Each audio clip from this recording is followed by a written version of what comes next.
We have become used to thinking that we have a right to all that we have, no matter what damage we do to the earth or to other people.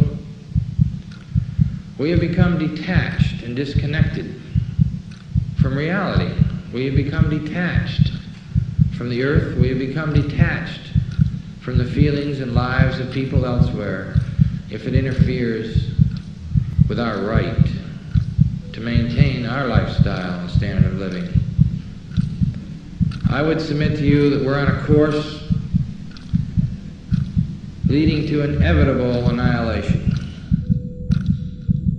Martin Luther King said the issue is not between violence and nonviolence, it's between nonviolence and non-existence. The course we're on in the first world is a course of ultimate destruction. Do we want to be part of this course of ultimate destruction, or do we want to be part of hope and affirmation and justice for all people of the earth and for the earth itself, without which we cannot live? Yes, I'm talking about a nonviolent revolution of consciousness.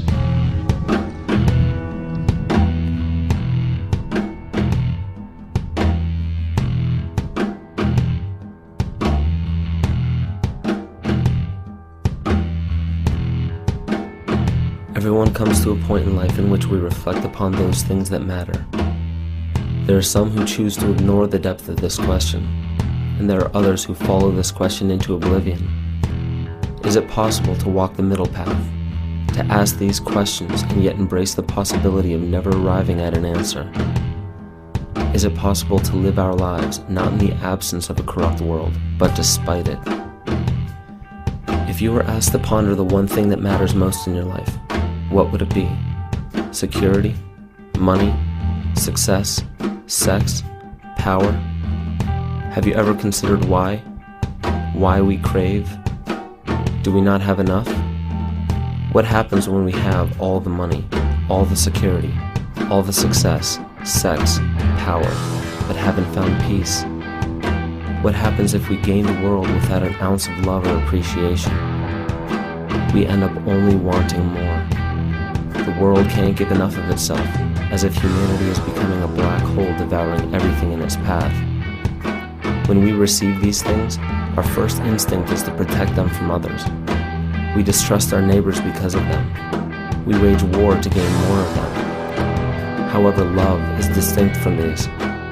When love is present, our first instinct is to give back, to help those who long to truly be free, those who desire to give back, who desire to know love. But what happens if no one truly wants love anymore? What if no one desired freedom? What if the greatest epidemic known to man has already infected the entire species? A whole race of humanity conned into believing that slavery is freedom, that fear is love, that suffering is happiness. Would you be able to recognize it if it were happening right now? Ask yourself, is it? Is this the world we live in?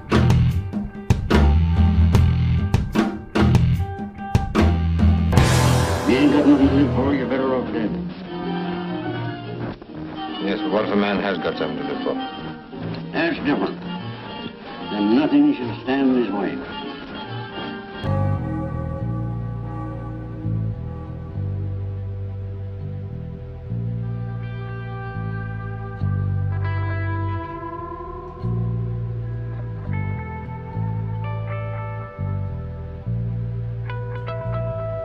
Anybody want to take a stab at answering that question? What is freedom? Well, let's take a look at the Oxford definition. The power or right to act, speak, or think freely, the state of being free. But that's kind of mechanical. I really don't like that definition. So what I did is I said, okay, well, what's the definition of a slave?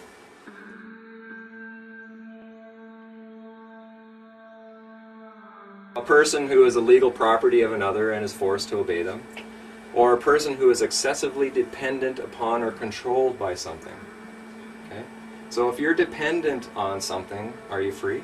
No. No. If you're controlled by something, are you free? No. No. So if we want to be free, then maybe we need to get rid of our dependencies and the controls in our life.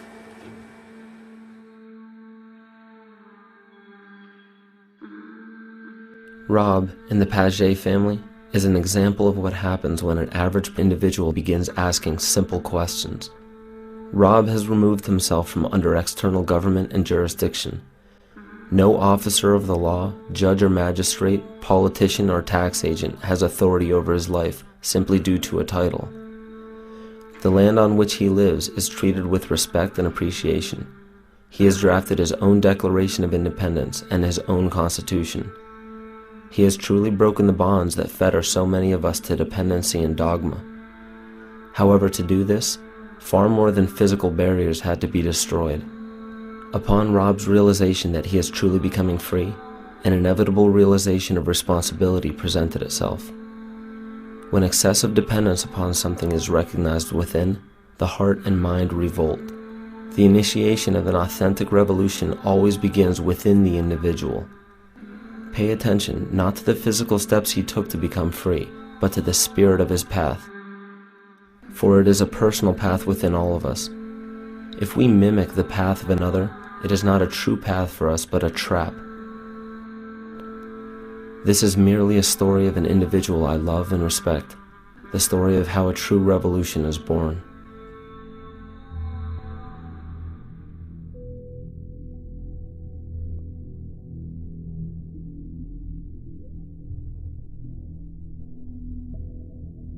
With self-governance, I am 100% responsible and 100% accountable for everything that I say and do. And that's what kind of led to us building the airship and to building a power system and living off-grid. But when we talk about off-grid, it's not just the power grid that we're talking about. You know, there's also the corporate grid. And so myself personally, I've gotten rid of the mortgage, credit cards, loans, bank accounts. I don't have any of those kind of things anymore. So I'm off of the financial grid and I'm off the corporate grid as much as possible as well. If I started like growing our own food, generating our own power, then we're not susceptible to disruptions in the grid should there be a failure. And because of its complexity, the probability of that happening is increasing over time. The complexity of a system is a direct reflection of the amount of burden that the people are placing upon the system. Every government would have to grow if you keep placing more burden upon it. All of that burden is actually the responsibility that we no longer, as the citizens, want to take care of on our own anymore. We want our government to take care of it for us. So all of that burden feeds the system, and that's how the system grows. If a system is becoming faulty, if a system is becoming corrupt, that's because the foundation or the soil that that system has grown out of has become faulty and has become corrupt. So that's the first place that we need to start looking, is the foundation, the soil that this system grew out of. We need to start looking at the people.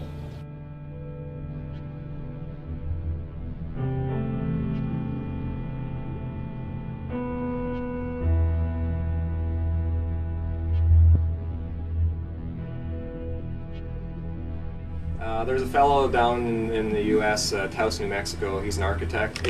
What he's doing is he's building earth-rammed houses, which are passively solar heated, out of automobile tires. And you stack the tires like bricks, pack them full of dirt, and they're backfilled, and they're completely off-grid. The sun heats the dirt and the mass, and that heat then radiates back into the house. And then in the wintertime, because the sun is so low, it penetrates deep into the building to warm up the building, and in the summertime it's really high, so it doesn't penetrate the building at all and it keeps the building cool. And collect water off the roof into cisterns, and we recycle water in the house, and solar panels for power generation. So the house essentially is like a self-contained ecosystem because it collects its own water, treats its own waste, generates its own power, generates its own heat, and it's all built out of recycled materials that are abundant out in our ecology. There's automobile tires all over the place, right? So trying to build houses out of materials that you can find readily laying around.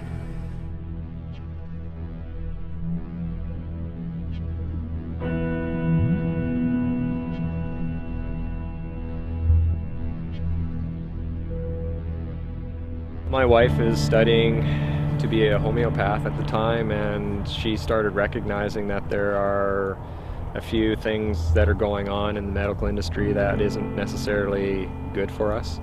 And through the process of learning about some of the medical issues that we were learning through Carrie's education, it started to wake us up to some of the other things going on in our economy and in our political system and that kind of stuff. It's not a healthcare system, but a keep you sick system so that they can make lots of money through pharmaceuticals. I held on to crap in my life, and whether it's emotional or mental, and my body had a real hard time dealing with it. You know, I've since learned that it's holding on to that stuff is what causes cancer and, you know, all kinds of illnesses and distress on the physical body. So we decided to take our matters into our own hands and be responsible rather than react to what was going on. We decided to be proactive, and so we came out while the economy was at its hottest, and we sold everything, came out here. That all stemmed really from some of the things that Carrie was bringing back from her studying, and she brought this term natural person back from school and said, "Hey Rob, you know, have you heard of this?" No. So I started looking into it and realizing that there's this huge deception going on in the political arena, well, and the medical arena and the economy and all that kind of stuff too. But my initial reaction was I was extremely angry and upset. How dare they do this? You know, they're supposed to be there to protect us and guide us and help us, not manipulate us. And that's kind of started my road towards trying to understand their system and learn what human rights is all about and what freedom is all about.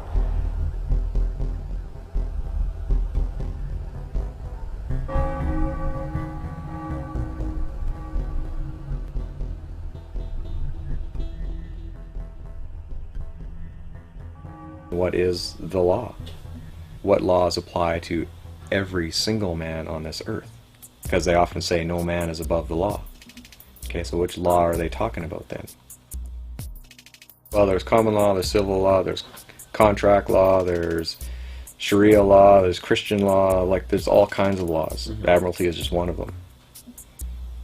And when it comes down to it, a lot of those are only associated to activities depending on what we're doing and what we consent to.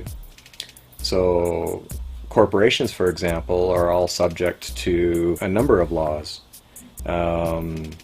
because they are the creation of the government. So the master gives the rules for the servant to follow. Okay? So does that apply to you? Well, unless you're a corporation or you're behaving as a corporation, the answer is no. So I asked the question, what is the law? The history of law gives us an understanding of its evolution, which is intimately linked to the evolution of our species. The function of law does not simply govern our physical actions. We have many layers of existence, including physical, mental, emotional, conscious, and spiritual. Because we cannot escape any of these, an affliction to one of them reverberates in consequence between all of them. It is irresponsible to assume that law pertains only to portions of our lives. Law is the very foundation of life itself. All law forms today are based upon our consent. Should the people of today discover the important truth that we can say no at any time, we may find a revolution within the current system to be inevitable. Everything we are experiencing is the evolution of experience itself. This is why I can't say what the future should look like. The second I give a model for the future, there will instantly appear a rebellion against that model. And that rebellion is very important because the future is not about ending up with a beautiful result. It's about learning from the process and allowing that process to always welcome change. There are three fundamental stages to our evolution: childhood, adulthood, and parenthood or leadership.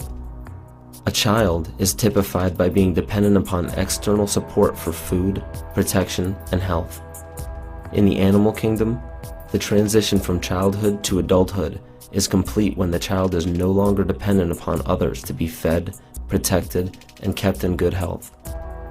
We are a species of perpetual children today in our society. And as easy as it would be to blame the political, economic, and societal system that breeds dependent people, it is an inescapable truth that the entire system is a reflection of the condition of its people. Seldom do we see adults today in the sense that they can govern themselves, which means it is even less frequent that we see individuals fit for parenthood or leadership. The stage of parenthood and leadership comes when not only can we govern ourselves, but when we are ready and willing to help others become self-governing. The leaders of today are unfortunately nothing more than children with adult bodies wearing leadership clothes. Our entire species is being faced with a choice: govern the self or be governed by others. 1, 2, 3, 4.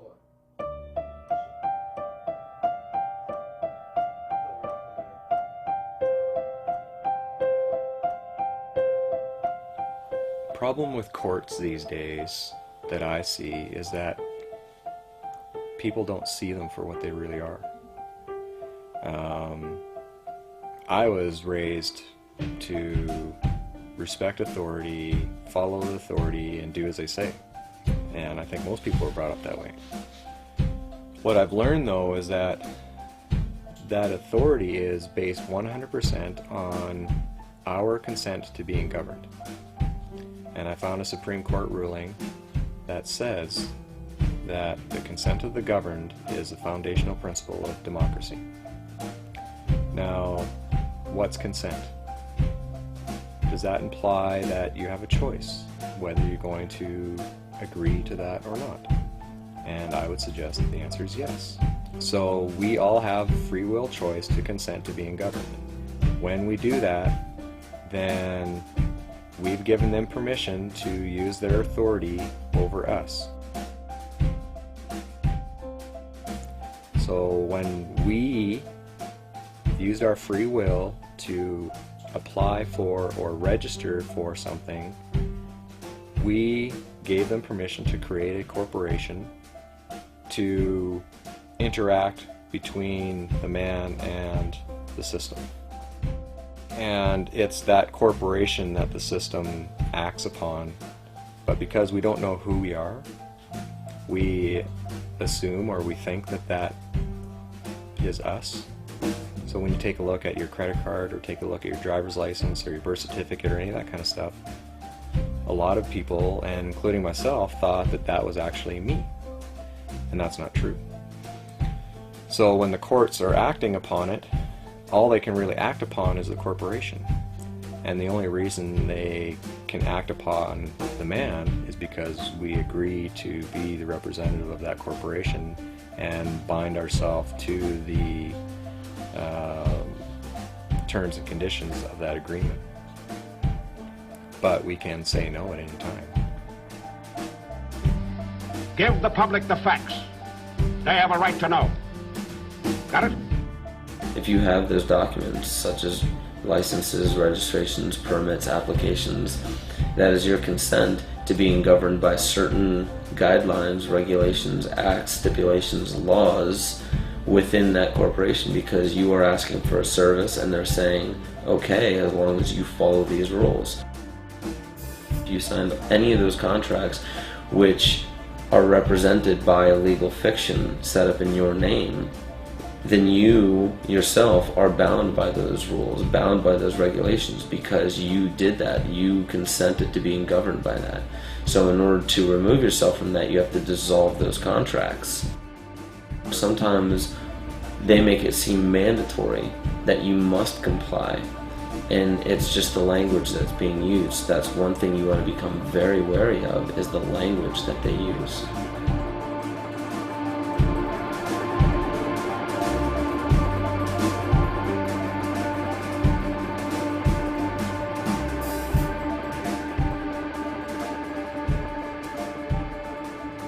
If I was to ask you, how do you define person, what would the normal definition out in our community be for that word?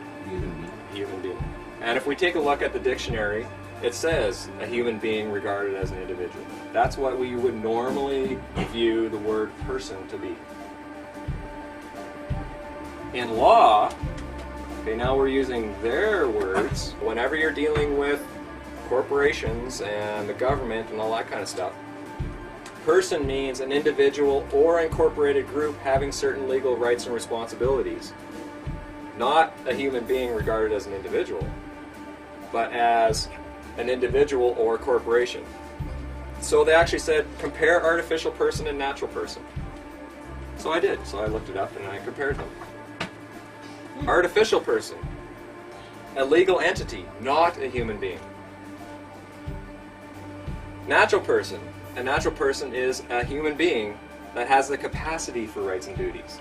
Just because you have the capacity doesn't mean that you're going to use your free will to exercise them. You have the capacity for rights and duties, but it's up to you to exercise them. I actually found the legal dictionary that they use in the US. So every time they argue about the definition of a word, yeah, it's a volume that's as long as my arms of books. So by curiosity, I looked up the word person. And on each page there was probably, I would estimate, about 15 different definitions with each court case. And the word person ran for around 250 pages. So there was literally thousands of different definitions for the word person. How can anybody possibly learn all that in order to protect yourself? Well, part of the Magna Carta states that to none will we sell or deny a right or a justice. Well, what that means is that if you want to exercise your rights and you want to have justice, they can't sell it to you. They sure do now. It costs you hundreds of dollars an hour to hire a lawyer just so you can get justice. Sometimes there are things that are more important than bread and butter. Just what, for instance? The right to think for yourself. This is a free country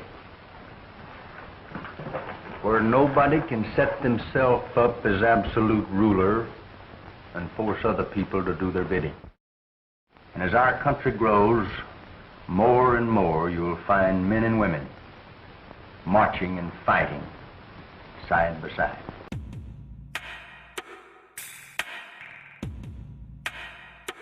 So at the Revolution, the sovereignty devolved on the people, and they are truly the sovereigns of the country. But they are sovereigns without subjects, with none to govern but themselves. The citizens of America are equal as fellow citizens. And this was a U.S. case in, what's the year, 1793.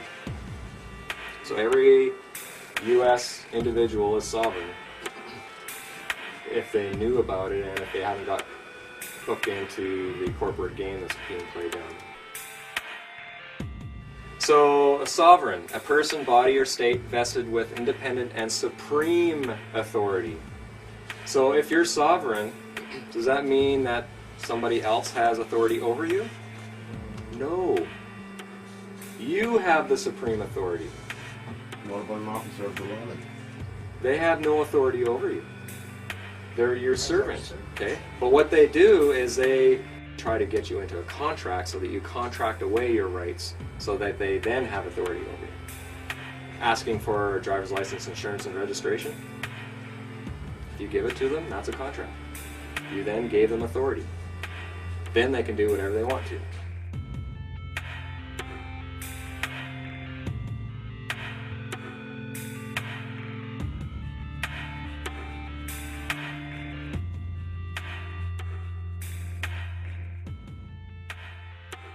We elected to take responsibility and accountability for anything that should happen, as we should, because it's our building and we're building it. So we essentially went ahead with it and waited for the county to say something. About 3-4 months into the project, we received a letter. That letter essentially indicated that we noticed that there's some development.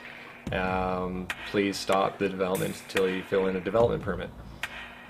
Well, I had been studying my human rights for a couple of years at that point, so I sent them a letter essentially outlining that I am an individual, not a person or corporation, and that you don't have jurisdiction over anything that I do, and that your letter also indicated that if I sign this, you have permission to come on our property. So that implies that you currently don't have permission to come on our property. So I essentially told them, you're going to have to provide me with a proof of your claim that I have to follow the guidelines of the Municipality Act, and they do not have permission to come onto our property. About a week later, the tax assessor showed up, and I asked him, well, are you here as an agent of the county? And he said yes. And I said, well, can you tell me which parts of the act that your authority comes from? And so he told me, and I said, tell you what, let me look those up and I'll get back to you. And he was quite reasonable. He agreed with that, and he left without any incident. So I looked up the act and found out that he had to give me reasonable notice, and because he was an agent, I had already told the county that they didn't have permission to come on the property. So I had grounds for several charges, if I wanted to, of trespassing and breach of the Municipality Act against this guy. So I confronted him on it. The final result was I got a letter from the minister indicating that I had several good points in my letter, and that he encouraged me to settle my dispute with the county, and he essentially washed his hands of the whole thing. And I haven't heard from the county since. They've left me alone now for 2 years. I can't have freedom unless I also recognize that I have a duty. And I have a duty to share with people what I've learned from not only the legal aspect, but also the spiritual, emotional, mental, and physical freedoms that I've been working on. I felt that part of my duty was to start getting out there and start teaching this.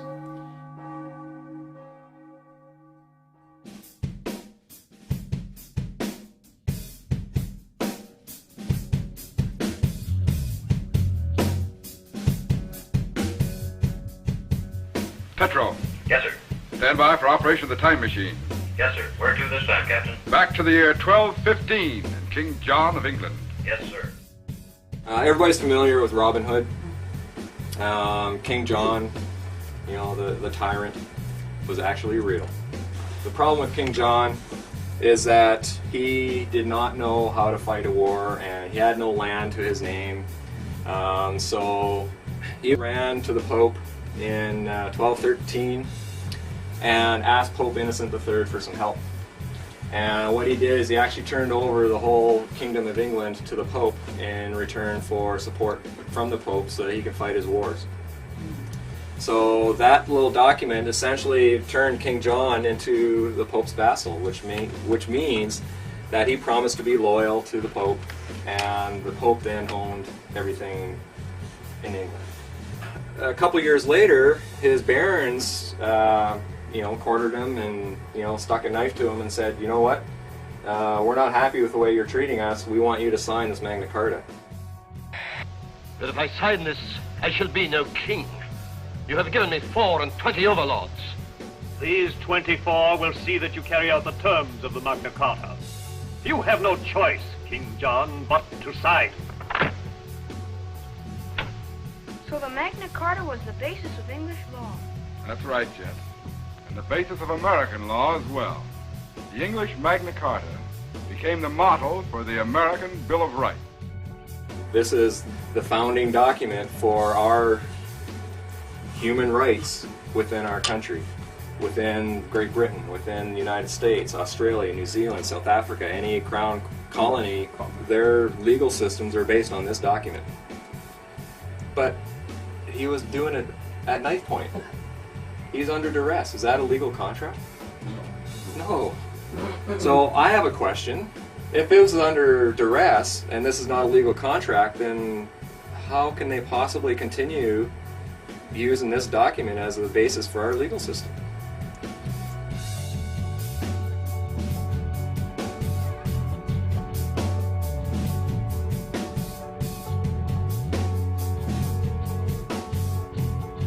I would suspect that most people would recognize that a valid contract would require that the individual sign on his own free will.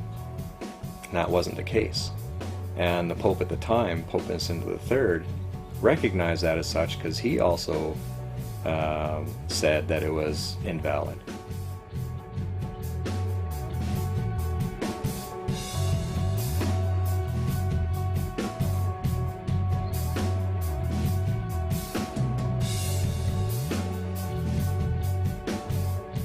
Kings of Europe decided, you know what, there's this huge piece of land just across the Atlantic Ocean, let's go get it. And so how they did it though is they chartered corporations. You know, the king set up a corporation and it was funded by the king and bankers and that kind of stuff, and they came over and they stuck the flag into the ground and say, you know, we claim this for the King of England, and set up shop and started dealing with the First Nations people that are here. And you know, I'm not going to go into all the atrocities that happened.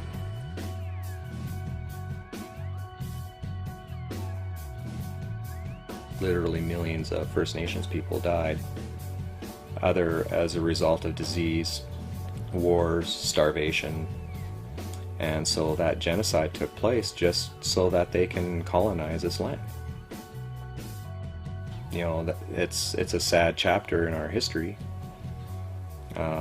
But we also have to recognize that that's the past, and so let's move on and let's try to live in harmony with one another now without pushing our will against another, and try to come to terms with the things that were done in the past. It was essentially the corporation that came and conquered this country, or this land, I should say, not the country. They came and conquered this land. It was all corporations that came. Now that those corporations are here, people started coming over and started immigrating to what they thought was Canada or the United States. And then in 1867 they passed this thing called the British North America Act. Now, did the people here vote on this? No. This is a piece of legislation from Great Britain. That's all this is. The B&A Act is just legislation from the Parliament in Great Britain. But it was passed off on us as a constitutional document. In order for you to have a constitution, the people have to vote on the document, not the representatives in the legislature. This document merged all of the colonies into one colony called Canada. That's all this document did. But it was passed off as forming a country. The people of Great Britain went and started traveling around the world and bringing their legal system with them. And even though the U.S. declared their independence in 1776, they still based their legal system on British system. They're all based on that common law system, but there's also the Admiralty system that came with it.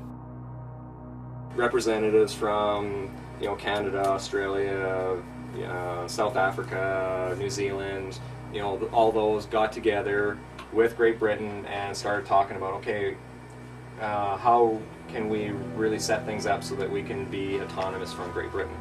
And so they actually met for a couple years, 1926 and 1930, to formulate how this was going to work.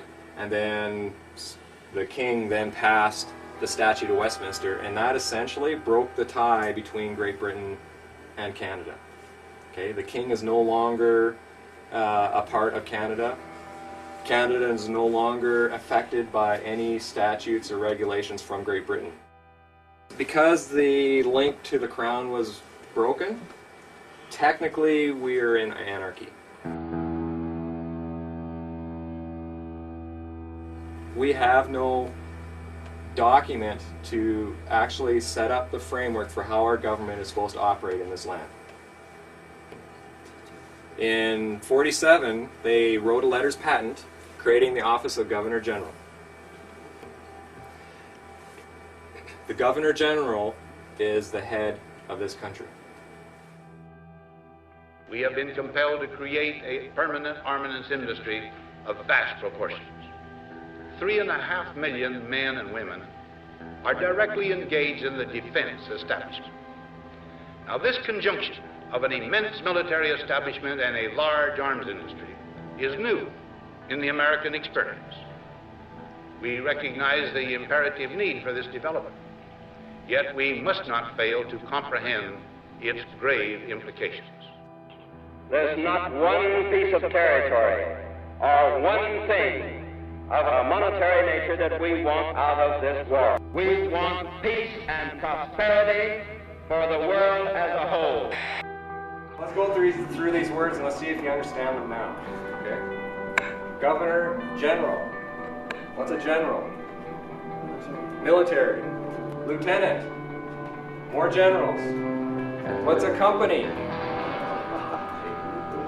It's like 4 brigades of man and heavy equipment. An officer. Okay? The taxpayer is actually an officer who holds an office. Commission. How many here work for commission under a social insurance number? So you're actually a commissioned officer. Okay, so even some of the financial terms have military connotations. And it's all done under admiralty, which is military.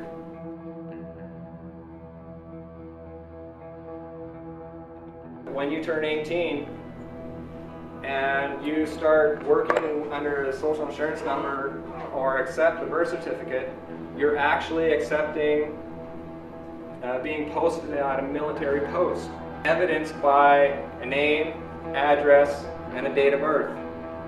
Because what was birthed? The vessel, right? It's a military vessel. So when you agree to be the legal representative of that military vessel, you agree to be manning that military post. Okay, that's why they need the name and birth date, so that they can prove that you're a private in their military. All of these documents, whether you're registering property or applying for driver's licenses, a birth certificate, all that kind of stuff, it's all in the public, which means it's all on the military side, and you're holding military offices when you have these documents on your possession. As long as you're manning a military post, technically you're at war. So, Clause 1 says, "We do hereby constitute." Who's we? I don't remember seeing any documentation that said the people of this land gave them permission to constitute that office. And the king doesn't have any authority here because the Statute of Westminster 1931 cut off all of that. So I have a question. Who's we? I suspect that it was Prime Minister Mackenzie King and all of his cronies. So how did all this happen?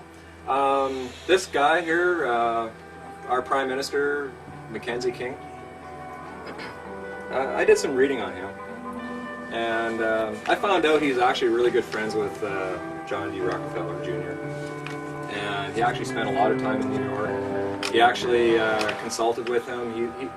Mackenzie King's a lawyer, and he was actually Rockefeller's lawyer, and actually helped him out with a lot of labor disputes that are happening in the States. So who signed it? Prime Minister of Canada. So our Prime Minister signed a letters patent to create the office of Governor General. They needed to set up another office, so the Prime Minister did it. And I'm really curious to find out who was supporting him to do that. Because it wasn't the people, and it wasn't the king. Even though he said by His Majesty's command. I question that too. Governor General's Act. You go to Canadian government website and you can actually look up the acts. Okay, you look up the Governor General's Act.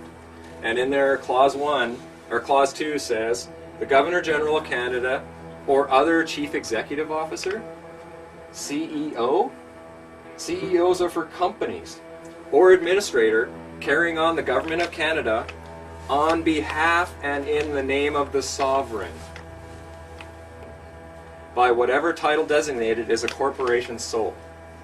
Okay, a corporation sole is a corporation, except that there's only one individual that holds that title or owns that corporation.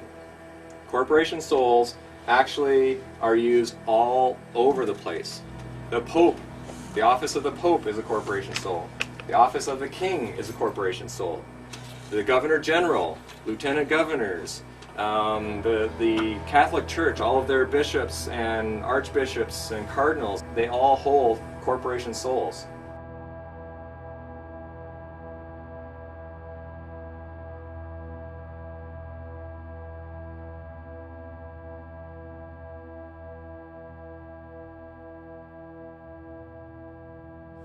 This was on the Governor General's website about 10 months ago. You won't find it now because they changed it. So I'm really glad I got a screenshot of it. But it says here, Canada is a parliamentary democracy and a constitutional monarchy. Yeah, whatever. This means Canadians recognize the Queen as our head of state. Canada's Governor General carries out Her Majesty's duties in Canada on a daily basis and is Canada's de facto head of state. Does everybody know what de facto means? Illegitimate but in effect. So it has no legitimacy, but because we've all accepted it, that gives it force and effect. Now, as soon as you get away from all the people and you remove yourself or segregate yourself through a private agreement or what have you, that becomes private. Now, the Governor General and the Queen, by definition, are only responsible for the public.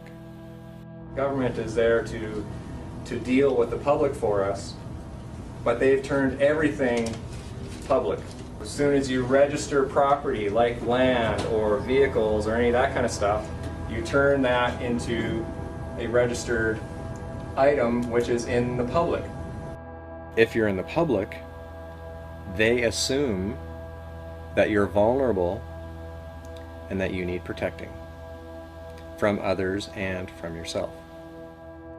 As soon as you're using all of your corporations, that's all on the public side and that's all governed by the public, which is the government. So part of the process that I went through was to actually explicitly say, I do not want to be governed.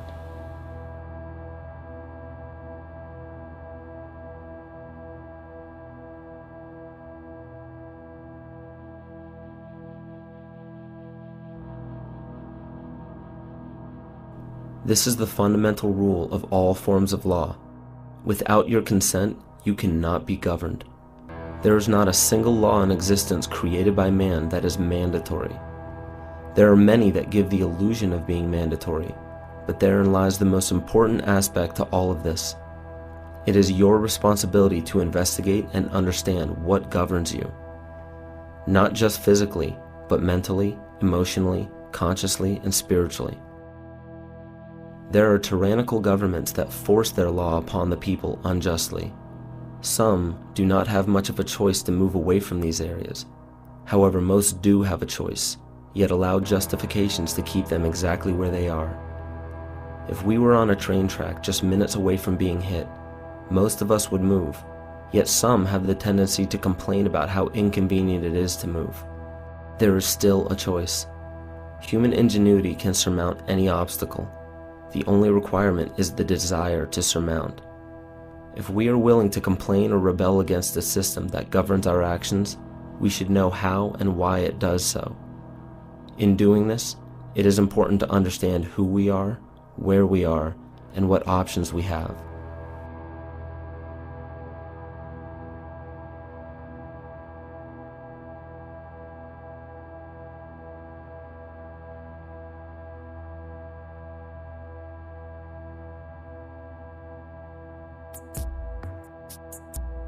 Well, what's Canada defined as? In the Interpretation Act, Canada, for greater certainty, includes the internal waters of Canada and territorial sea of Canada. Okay, now that word includes is a tricky word. There's a legal maxim that says the inclusion of one is the exclusion of all others.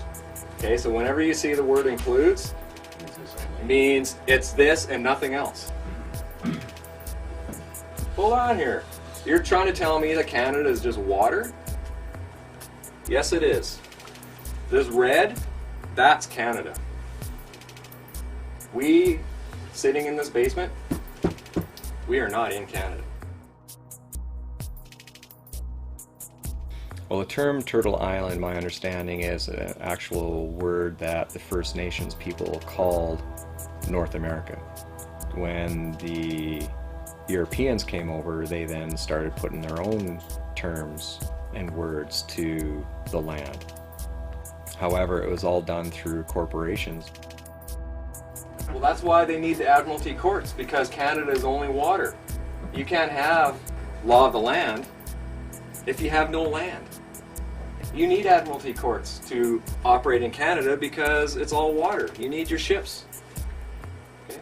Everybody know where they fly the flag on the Parliament buildings in Ottawa? On the top of the Peace Tower, because they don't have any land to plant their flag. You need land.